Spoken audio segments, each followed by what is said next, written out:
존경하는 240만 대구 시민 여러분, 안녕하십니까? 달수구 출신 황순자 의원입니다. 찬바람이 불기 시작하는 이맘때가 되면 특히 걱정되는 분들이 계십니다. 바로 우리 지역의 어르신들입니다. 겨울이 다가오면서 취약계층 어르신들이 따뜻하고 편안하게 생활하실 수 있을지 본 의원은 심히 걱정이 앞섭니다.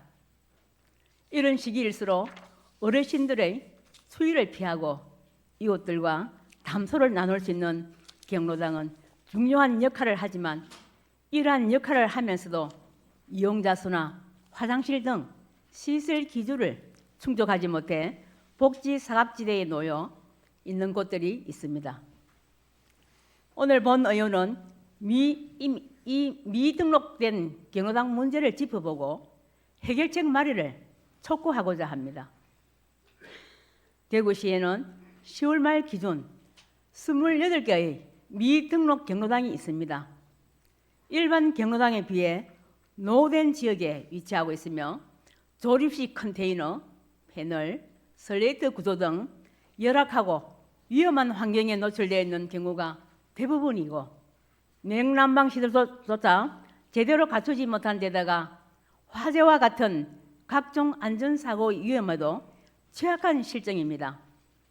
현재 등록 경로당은 회원수 20명 이상, 20제곱미터 이상의 거실 또는 휴게실과 전기시설, 화장실을 갖출 것을 요건으로 하고 있으나 올해 초 보건복지부에서는 대외적으로 경로당의 현판을 게시하고 4인 이상이 이용하며 실질적으로 경로당 기능을 수행하는 미등록 경로당에 대해서도 냉난방비를 지원키로 하고 등록 경로당에 준해서 지원을 확대해 나가겠다는 방침을 밝힌 바 있습니다. 그러나 여전히 많은 미등록 경로당이 각종 지원에서 배제되어 있는 게 현실입니다.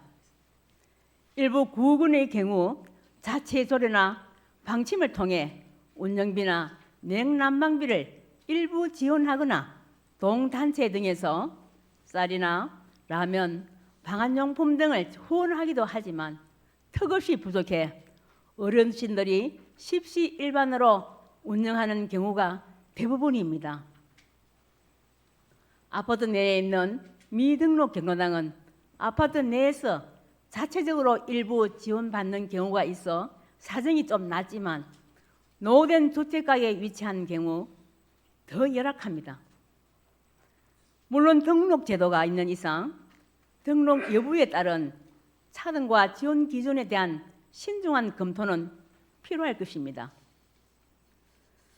한정된 복지 예산으로 경로당을 효율적으로 지원하고 미등록 경로당의 난립과 제도의 악용을 방지하기 위해서는 미등록 경로당에 대한 보다 명확한 개념 정립이 우선되어야 합니다. 물론 경로당 기준보다 일부 완화된 면적 및 회원수를 적용하되 기존 경로당과의 거리, 인근 만 65세 이상 거주 세대수 등을 종합적으로 고려하여 하루빨리 합리적인 지원 기준을 마련해 어르신 복지의 사각지대를 줄여나가야 합니다. 현재 정부에서 냉난방비를 설비 지원하고 있으나 정빙이 불가하여 지원받지 못하는 곳은 벼랑기 설치 등 우선 지원 가능한 부분이라도 빠짐없이 혜택을 받을 수 있도록 하고 장기적으로는 경로당 시설 개선을 통해 등록 경로당으로 전환될 수 있도록 지원해야 할 것입니다. 본 의원이 말하고자 하는 것은 무조건적인 지원이 아닙니다. 지금 정부가 복지 사각지대에 있는 미등록 경로당의 양성화 및 지원 확대에 나서며 제도를 개선하려는 움직임에 발맞춰 우리 시도 적극적으로 나설 필요성이 있음을 말하고자 하는 것입니다. 시설 기준에 일부 미치지 못한다고 해서 복지의 사각지대로 밀어내는 것이 아닌 한 사람이라도 더 많은 어르신들에게 복지 혜택이 닿을 수 있도록 제도를 개선하고 보완해 가는 것이 우리의 역할임을 잊지 말아야 할 것입니다. 대구시는 지난 4월 65세 이상 인구 비율이 20%를 넘었으며 초고령 사회로 진입했습니다. 대구 시민 5명 중 1명이 노인에 해당하는 지금 경로당은 단순히 소수 어르신들의 쉼터가 아니라 초고령 사회를 살아가는 우리 공동체가 어르신을 존중하고 함께 살아갈 준비가 되어 있음을 보여주는 상징적 공간입니다. 날씨가 추워지면서 어르신들의 건강과 안전이 더욱 걱정되는 시기입니다. 우리 지역의 어르신 모두가 평등하게 복지 혜택을 누릴 수 있도록 미등록 경로당 문제에 대한 구체적이고 실효성 있는 대책을 조속히 마련해 주실 것을 다시 한번 촉구하며 이만 발언을 마치겠습니다. 경청해 주셔서 감사합니다.